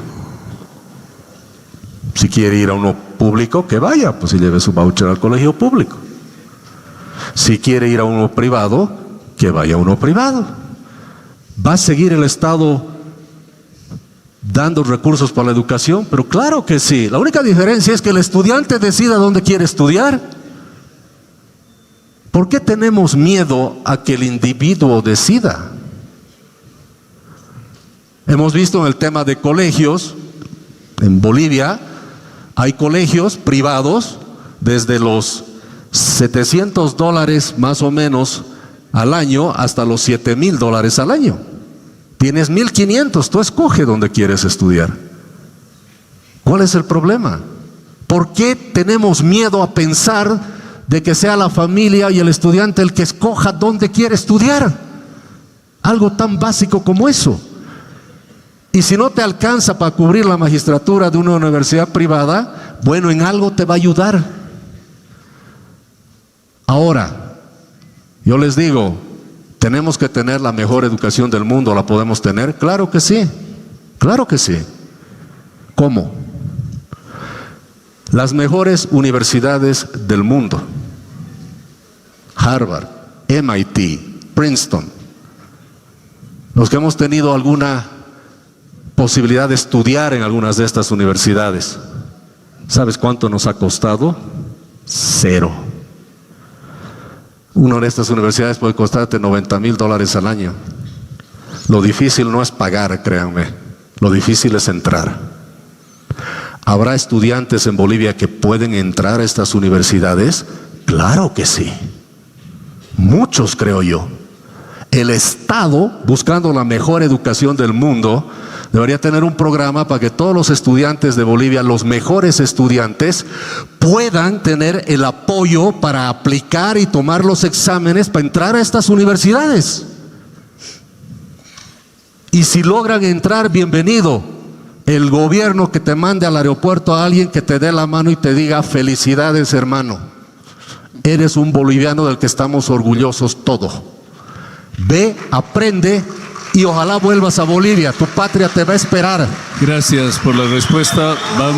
Vamos a pasar a la contrapregunta, por favor. Sí, Adelante, yo quisiera Isabel. solamente recordarle a Jaime que hay lugares en Bolivia donde apenas hay un aula, no hay una escuela, un aula donde entran en multigrado los alumnos que no tienen bancos, que no tienen maestro, que no tienen... Así es. Entonces ellos no sé si podrán elegir a dónde ir, ¿no? Y lo otro, yo creo que, y quisiera eso sí preguntarle, ¿a qué bolivianos está usted dirigiendo, considerando que hay centenares de miles de bolivianos que no pueden asistir a la escuela por cuestiones de distancia, de falta de alimentación, de analfabetismo de sus padres, y que por supuesto no están en condiciones de elegir? A mí me encantaría poder pensar que esos bolivianos pueden ir a una universidad como usted o como otras personas, o como aquí también en esta universidad que acoge a otros alumnos, pero creo que no es el caso de la población boliviana. Isabel, que hay colegios que no tienen mobiliario, que hay colegios que no tienen ni siquiera maestros, que hay estudiantes que están realmente en una miseria total y absoluta. Claro que sí. Pero eso es independientemente que haya los vouchers o no, tenemos ese problema. Pero justamente cuando tengamos una situación donde se va a poder ver cómo se destinan los recursos de educación por parte de cada uno de los estudiantes, ese estudiante va a poder darle a su escuelita ese recurso, porque hoy te apuesto que no los recibe. Eso te lo garantizo. Hemos llegado a un punto en este país donde tenemos escuelas sin maestros. Pero hemos cumplido con la cuota de inversión en salud, en educación. Lo mismo pasa en el tema de salud. Hospitales que se construyen por millones de dólares con toda la corrupción que hay y ni siquiera tienen médicos. ¿Ustedes creen que los ciudadanos privados hubieran invertido en un hospital donde no va a haber médicos? Por supuesto que no. El hecho de que tú tengas un Estado que se achique, como estamos diciendo, pero fuerte, y da los recursos a los ciudadanos para que tomes las decisiones, tampoco significa, Isabel, y no interpretes mal, que ese es un Estado que se va a olvidar de la gente. Por supuesto que no. Gracias. Hay temas donde va a haber la presencia del Estado. Gracias al invitado. Tenemos que ir acotando un poco por el tiempo, así que por favor voy a pedir consideración y vamos a pasar a la pregunta a Sonia, por favor. Ya, gracias, Mauricio. Usted nos ha planteado la perspectiva de largo plazo de cómo los jóvenes estudiantes podrían llegar a estudiar en universidades de excelencia. Yo quiero ir al comienzo de la capacidad de decisión de los niños y niñas. Bolivia tiene una de las tasas de embarazo adolescente más altas de la región. De hecho, las niñas menores de 15 años están cada vez más embarazadas y destinadas a fracasar en sus vidas. Estamos viviendo una oleada conservadora que comienza con Trump, termina con Milei, donde los derechos de las niñas, adolescentes y mujeres son, si no ignorados o criticados, simplemente no atendidos. Yo quisiera saber si estuviera en sus manos, si podría facilitar el acceso de las niñas y niños a la educación sexual. Porque hoy en día muchos padres, a nombre de que yo decido, dicen con mis hijos no te metas, y en realidad están decidiendo ellos por los hijos, a veces con peor criterio que el Estado. Entonces, aquí hay un dilema entre injerencia estatal, autonomía de las familias y crecimiento responsable de niñas y niños. Yo le pregunto a usted si usted estaría ante la posibilidad de apoyar una ley de educación sexual integral que prevenga los embarazos, que prevenga los abortos y que permita un desarrollo de niñas y niños de manera tal que puedan postular al MIT o a cualquiera de las universidades que usted ha nombrado. Gracias. Gracias, Sonia.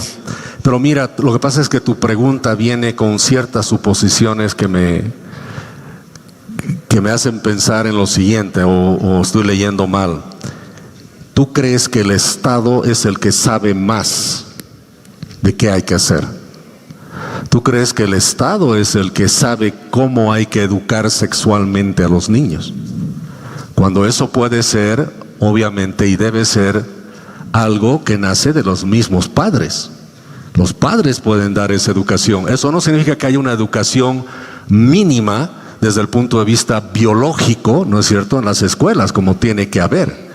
Pero esencialmente, sí, evidentemente, como sucede en otros países, el Estado va a ayudar a proteger a la niña, a los adolescentes. Por supuesto que sí, tiene que dar protección, pero el decidir qué tipo de educación sexual van a tener, eso es algo esencialmente que tienen que decidir los padres. Entonces, cuando el padre tenga un voucher, va a decir: yo lo voy a llevar a este colegio donde enseñan que hay 450 sexos, y aquí hay este otro colegio donde hay 2 sexos. Y en libertad, el niño y el padre va a escoger dónde quiere que se eduque su hijo. Adelante, por favor, con la contrapregunta. Bueno, usted está mencionando que ha vivido mucho tiempo fuera de Bolivia y quizás eso hace difícil ver cómo son los padres y madres hoy en día. Yo no sé si hay algunos de los papás aquí que sean hoy padres de los niños que están aquí, que sean capaces de saber si el debate entre si hay 450 sexos o 2 sexos es un debate relevante para la educación sexual. Si usted está viendo que la mayoría de padres y maestros no están formados adecuadamente para la educación sexual. Entonces, el tema de fondo no es que el Estado sepa más, el tema es que madres, comunidad educativa y maestros sepan cómo manejar y debatir como tema de debate público la educación sexual y de los niños y niñas. Sonia, me estás dando toda la razón. Los individuos que se junten y discutan qué es lo que quieren hacer. Lo que yo no estoy de acuerdo contigo es que el Estado lance un lineamiento de cómo se tiene que hacer. Otra vez, que seamos los individuos los que decidamos qué queremos, qué tipo de educación que queremos. ¿Me estás dando la razón, Sonia? Muchas gracias. No. Con esa respuesta, dejando abierta la reflexión de cada una de nosotras y nosotros, vamos a pasar al cuarto bloque de esta nuestra sesión, denominado Institucionalidad del Estado y Sistema de Justicia. Efectivamente vivimos, ya se lo he dicho acá de diferentes maneras, una fase de desinstitucionalización generalizada de la sociedad que supone desagregación, desestructuración y varios otros efectos más. Acerca de esta problemática que está viviendo nuestra sociedad, que se expresa particularmente en una crisis de la justicia, vamos a preguntar a nuestro invitado a través de la participación de José Luis y de Sonia. Así que, José Luis, adelante, por favor. Sí, gracias. Yo voy a abordar un poquito el tema del Estado de Derecho a partir de esta interesante promesa que usted ha hecho y la acaba de repetir, de que si fuese electo presidente en la primera hora de su mandato, mientras lee su discurso, se van a realizar varias detenciones en el país. Así, en minuto 60, cuando termine su discurso, vamos a tener un tendal de presos en el país, entre ellos los magistrados que tengan mandamiento de apremio, entre ellos los autoprorrogados, son 7 que no tienen mandamiento de apremio. Entonces yo tengo mucha curiosidad por saber cómo usted va a ejecutar esta orden ejecutiva sin siquiera haber pisado Palacio de Gobierno, sin haber posesionado su gabinete, sin tener un ministro de gobierno que la ejecute. ¿No es un poquito, no se estrenaría con una orden violatoria de la independencia del Ministerio Público y del órgano judicial, primero? Y segundo, más allá de esto que puede ser medio episódico, y quizás un poquito autocrático, ¿cómo usted impulsará, piensa que se debe impulsar en el país una reforma estructural de la justicia como política del Estado? Y si eso implica quizás también una justicia transicional para evitar esto que ocurre en cada cambio de gobierno, que el nuevo gobierno persiga al anterior con fiscales, jueces, etcétera, a su servicio. Sí. José Luis, primero vuelvo a aclarar. Ya existen órdenes que sistemáticamente están siendo guardadas o, ¿no es cierto?, archivadas por intereses políticos. Y voy a ir al ejemplo que creo que es más evidente, que todos conocemos. Aunque hoy en día está cuestionado, pero Evo Morales tenía no solo una, sino 2 órdenes de aprehensión. Uno por una fiscal y otro por una jueza.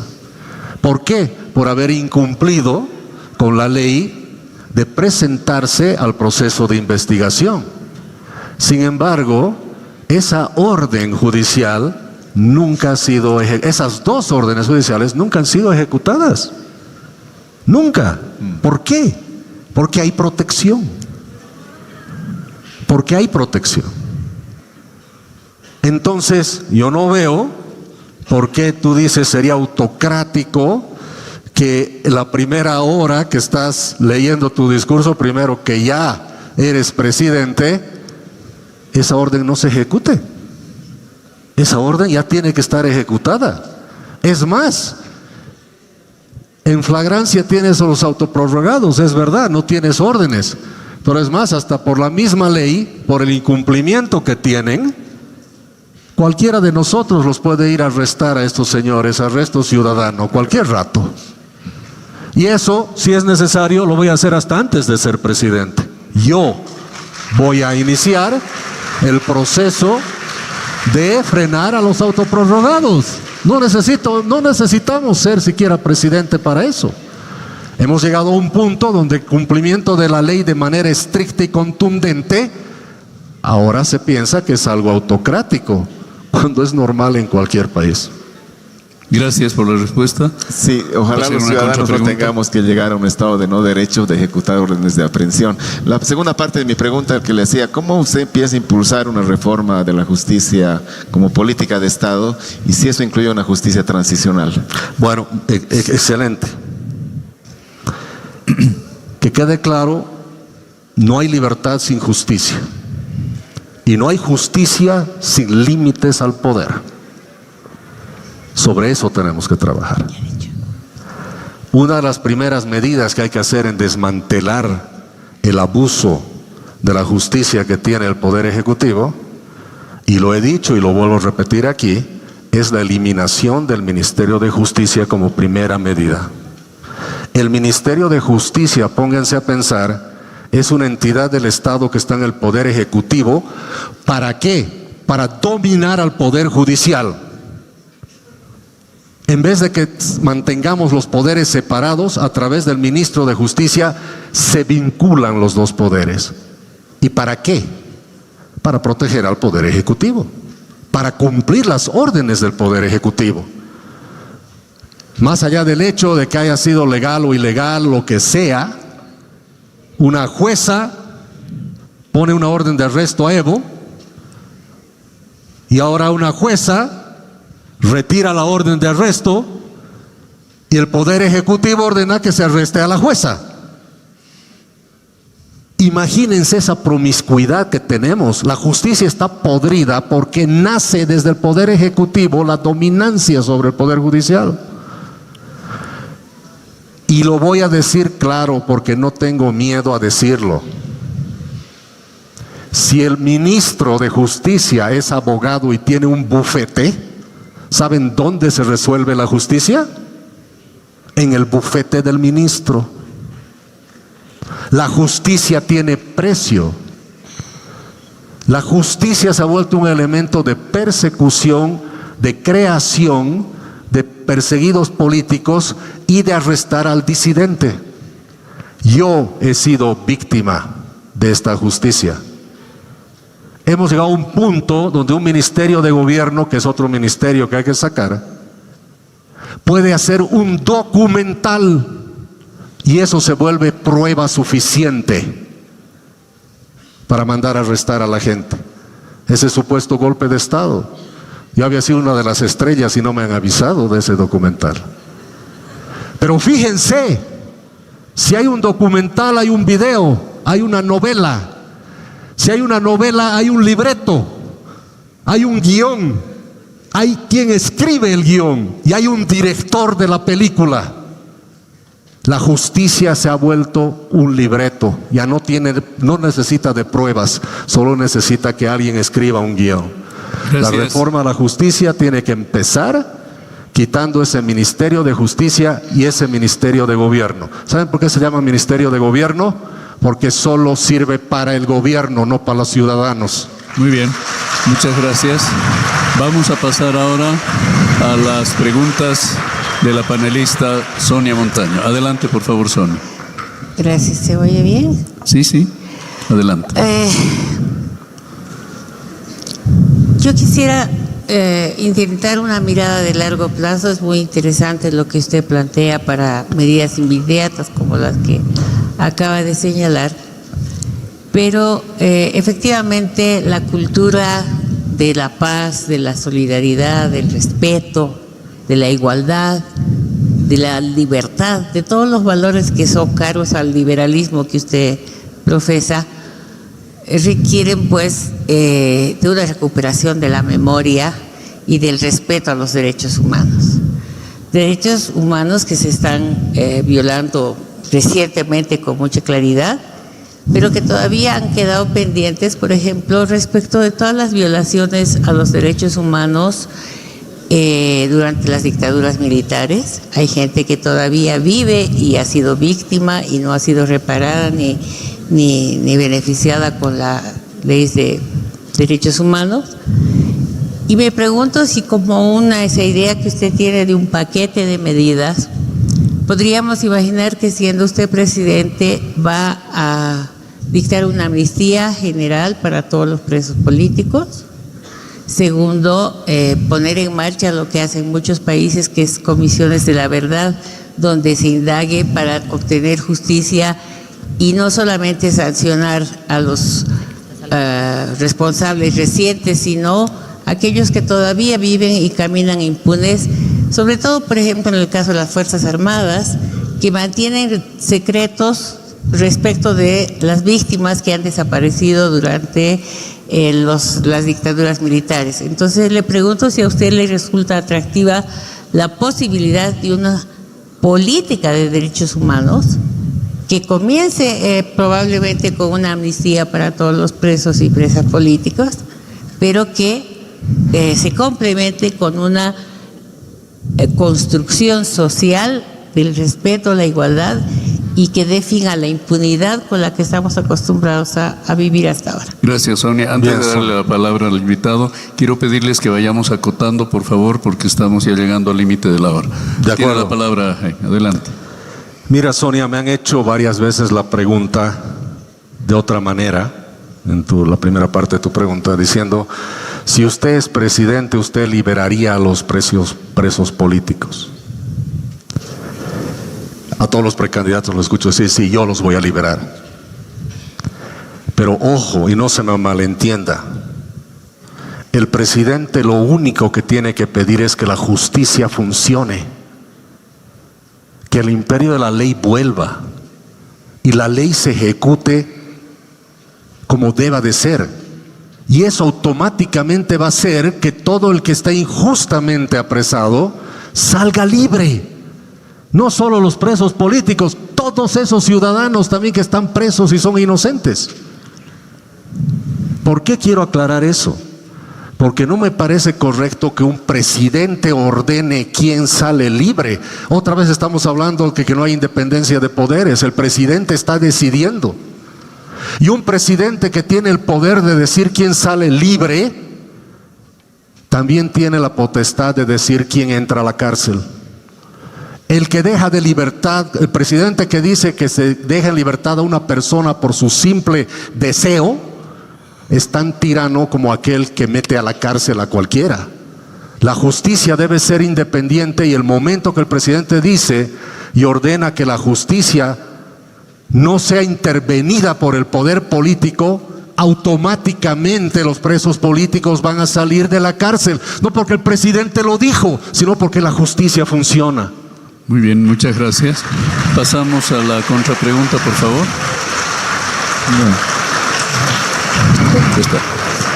Con esto hemos cerrado entonces el cuarto bloque y ahora ingresamos al último bloque de esta nuestra sesión.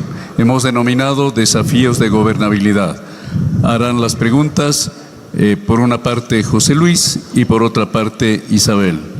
Esto se refiere a la polarización política que está viviendo el país y a cómo en el marco de esa polarización política está pensando gobernar el próximo gobierno que se hará cargo del Estado en Bolivia. Sí. Así que adelante, por favor, José. Gracias, Mauricio. Yo me quiero referir al primer desafío de gobernabilidad del nuevo gobierno. Estamos en un campo político polarizado y fragmentado. La implosión en el MAS posiblemente derive en 3 candidatos. La división o falta de unidad en la oposición tendrá 5 o 6 candidatos. En ese escenario parece bastante probable que ninguna de las fuerzas políticas logre una bancada mayoritaria en la Asamblea, ¿no? Es decir, vamos a tener perdedores de elecciones con bancadas minoritarias. ¿Qué haría usted en caso de que sea gobierno con una bancada minoritaria para evitar esta situación de bloqueo institucional y parálisis decisoria como la que hoy hay en la Asamblea? ¿Sobre qué base se podrían construir acuerdos en un campo político tan fragmentado y polarizado y sin una fuerza predominante como el que tenemos ahora? Bien, primero, José Luis, yo creo firmemente de que va a terminar el voto concentrándose en un solo candidato de la oposición. No necesitamos los individuos que se arme un bloque para que nos digan por quién votar. Ese ha sido el gran error de nuestros políticos tradicionales, que creen que se pueden reunir en un cuarto y decir por quién va a votar el ciudadano. Por eso ese bloque de unidad ha implosionado. Más allá del hecho que no se han reunido para discutir el futuro de Bolivia y presentarnos una visión de país, se han dedicado solo a elegir quién va a ir a la cabeza y cuál va a ser la encuestadora. En otras palabras, se han reunido para ver quién va a ser el próximo caudillo, y la gente aborrece ya eso.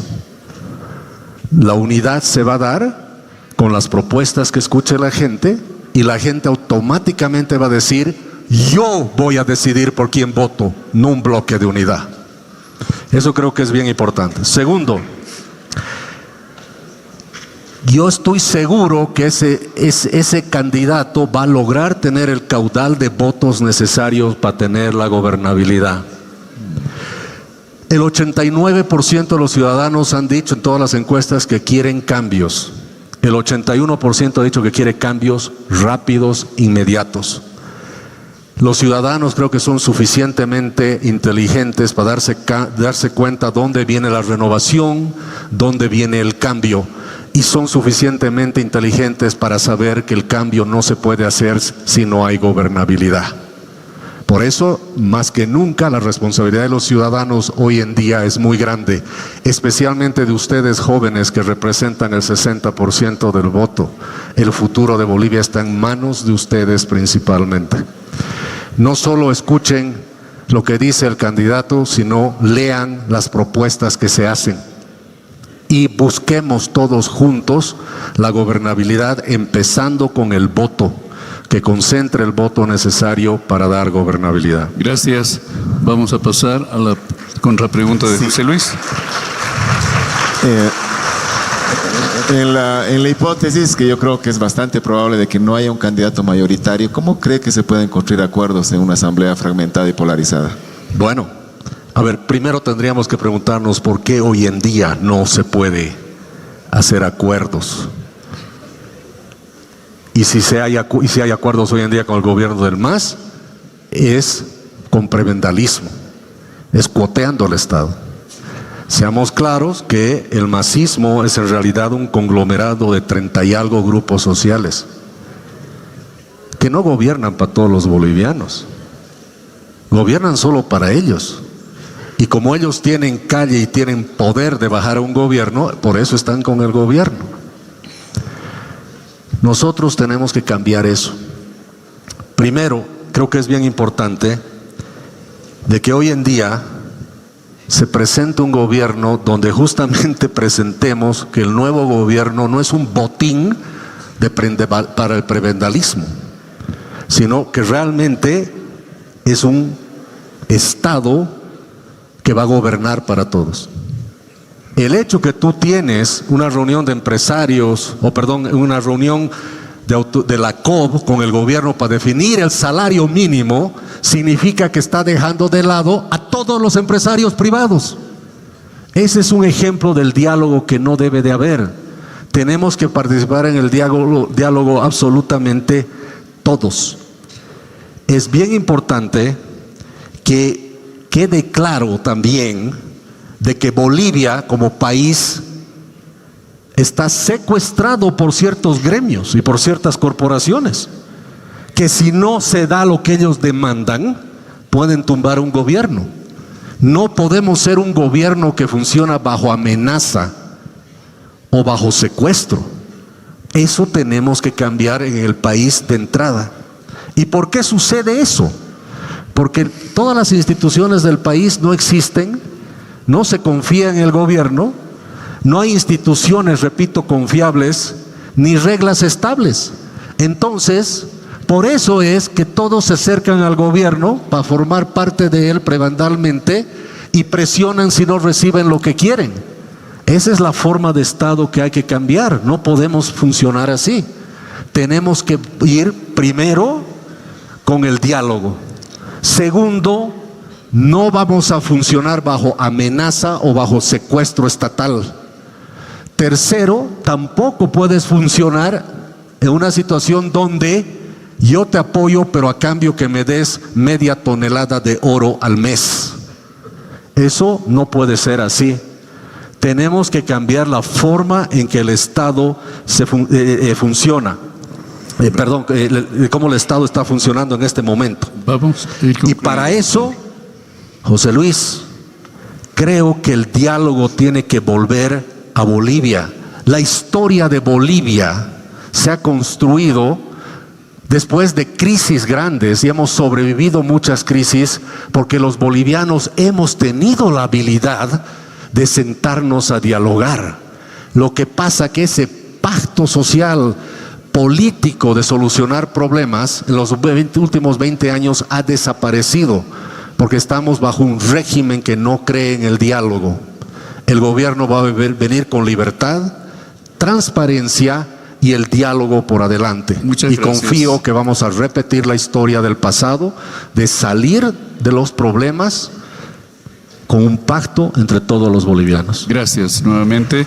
Y vamos a pasar ahora sí, para concluir la sesión, a las dos últimas preguntas que las va a emitir Isabel. Sí. Adelante, Isabel, por favor. Gracias. Jaime, usted dice que la gobernabilidad está en el voto, en referencia a la elección que se avecina, y también citando las últimas encuestas, si en el momento dado las encuestas muestran a otro candidato de oposición con mayor favorabilidad, ¿usted resignaría su postulación para apoyar a ese candidato? Les dije en algún momento, hay que salvar Bolivia. Y para salvar Bolivia hay que hacer todo lo que sea necesario. El interés personal o de un equipo no puede estar sobre los intereses de la patria. Acabo de hablar del pacto, de las conversaciones que tiene que haber. Para salvar Bolivia hay que poner los intereses del país sobre todas las cosas. Salvar Bolivia no se puede negociar y no se puede reducir a un cálculo estadístico y un cálculo matemático. Es decir, Gracias. entiendo que usted sí apoyaría. Así es. En caso de que usted no llegue, perdón, en caso de que usted no llegue a postular, es decir, que no llegue a estar en una candidatura ya al final de la recta, ¿usted aceptaría algún cargo parlamentario? ¿Usted creería en una posible alianza, en participar activamente de la política desde lo parlamentario? Yo he decidido, como cuando me había presentado decía que he decidido en realidad entrar en la política porque creo firmemente de que debemos todos participar en la política y hacerlo desde donde estamos y con todas las posibilidades que nos da la vida. No estoy aquí simplemente para ver qué pasa y después me voy a algún lugar. Mi incursión en la política es definitiva. Es un cambio de vida, no solo mío, sino de mi familia. Hemos llegado a un punto donde hemos puesto los pasaportes de nuestra familia sobre un escritorio y con mi esposa nos hemos preguntado, o me quedo para trabajar en el cambio o me voy. He decidido quedarme y humildemente ver hasta dónde puedo llegar. Pero no se trata de lo que yo puedo hacer, se trata de lo que ustedes conmigo, juntos, podemos hacer. No es el trabajo de una persona, es el trabajo de todo un grupo de personas. Agradecemos al invitado y ahora, siguiendo el procedimiento establecido para el cierre de esta sesión, le vamos a dar 5 minutos para que exprese sus ideas finales a nuestro invitado Jaime Dun. Adelante, por favor. Bien. Yo quisiera que quede claro que yo no he venido a decir quiero ser presidente porque creo que solo voy a hacer algo. No. Yo digo que quiero ser presidente porque quiero venir con un grupo de gente a hacer los cambios que se tienen que hacer. Y por favor, no me pregunten, porque lo hacen siempre, Jaime, ¿cómo tú vas a cambiar Bolivia? Yo no tengo el poder de cambiar Bolivia, tenemos que hacerlo juntos. El cambio es un cambio que se hace en equipo con todos los bolivianos. No se trata de lo que yo quiero, se trata de lo que nosotros juntos queremos. Repito de nuevo, mi intención de entrar al gobierno no es para administrarlo, es para desmontarlo, es para rearmarlo, es para hacer que en este país, nuestra querida Bolivia, nosotros los ciudadanos seamos el centro de la política, el centro de la economía y seamos los que decidamos qué queremos hacer con nuestras vidas y nuestras regiones. Para eso es que estoy haciendo esto. Y que quede también claro, y es bien importante, que creo firmemente, y acompáñenme en esta tarea, de imponer, en el buen sentido de la palabra, el respeto a la vida, a la propiedad privada, a las libertades y la seguridad jurídica.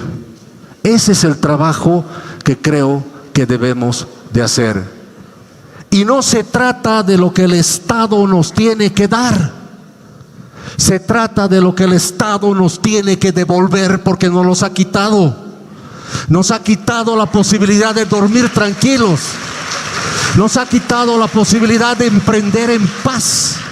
Nos ha quitado la posibilidad de tener la salud y la educación que yo quiero, no la que me da el Estado. Nos ha quitado la posibilidad de hacer nuestros sueños realidad. Y eso se nos va a devolver. Muchas gracias.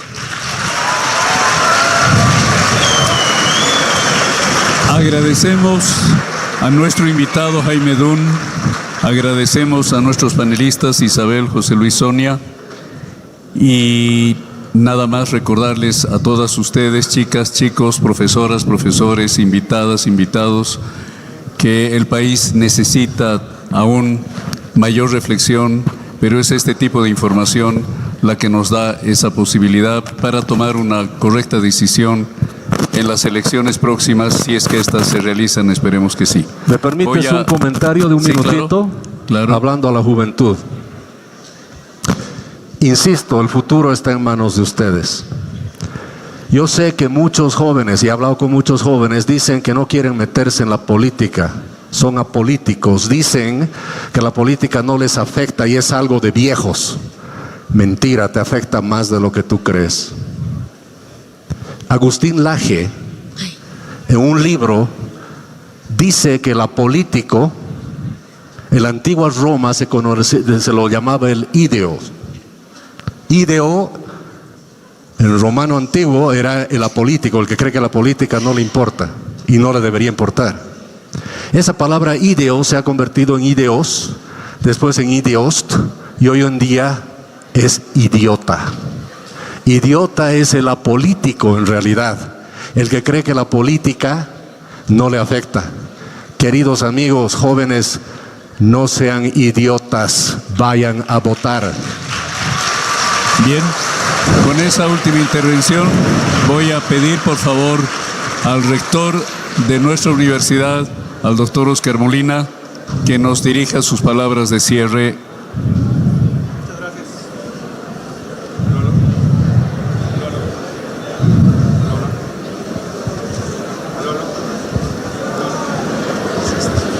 Bueno, muchas gracias a todos por estar acá. Simplemente, como es una tradición en la UPB, vamos a entregar los búhos a nuestros panelistas por agradecerles su tiempo. Isabel, José Luis, Sonia, muchas gracias. Muchas gracias, Mauricio, por una excelente moderación. Y a Jaime, muchas gracias por su visita a la UPB. Ay, Dios.